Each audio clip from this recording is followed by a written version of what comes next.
Sécheresse et chaleur, une situation qui ne va pas s'améliorer dans les prochains jours. Oui, dès cet après-midi, le mercure pourrait dépasser 35 degrés dans tout le sud de la France. 5 départements sont déjà placés sous vigilance orange. L'Ardèche, la Drôme, le Gard, les Pyrénées-Orientales et le Vaucluse.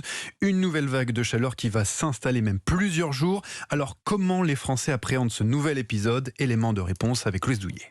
Sud de Paris, à quelques mètres des rives de la Seine, un banc à l'ombre, André et Paul, 97 ans chacun, un chapeau et un éventail à la main. La nuit, j'ouvre toutes les fenêtres et puis lorsque le soleil apparaît sur la façade, je ferme tout et je ne bouge plus.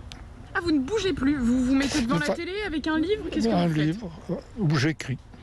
Je dors, je fais la sieste. J'ai mis une serviette éponge sur le dossier de mon fauteuil et il me reçoit habillé légèrement. Paul s'assure quotidiennement de l'état d'André, sa voisine de palier, mais celle-ci peut aussi compter sur un autre outil. J'ai la télésurveillance, m'appelle le matin pour me demander si j'ai passé une bonne nuit. Dans la journée, vers midi, si ça va, c'est rassurant. 2 générations plus loin, les jeunes comme Loane et Roselaine ne sont pas inquiets pour eux-mêmes, mais pour le monde. Je trouve ça un peu inquiétant quand même, la vague de chaleur, parce que on m'a dit c'était le dernier été qui était aussi frais et que les autres étés ça allait être encore pire. En fait, c'est juste inquiétant pour notre avenir. Enfin, il y a aussi des jeunes parents et donc leurs enfants, etc. On ne sait pas encore dans quel monde ils vont grandir. Signe que les temps changent, les promeneurs s'arrachent chaque mètre carré d'herbe à l'ombre pour étaler leurs serviettes.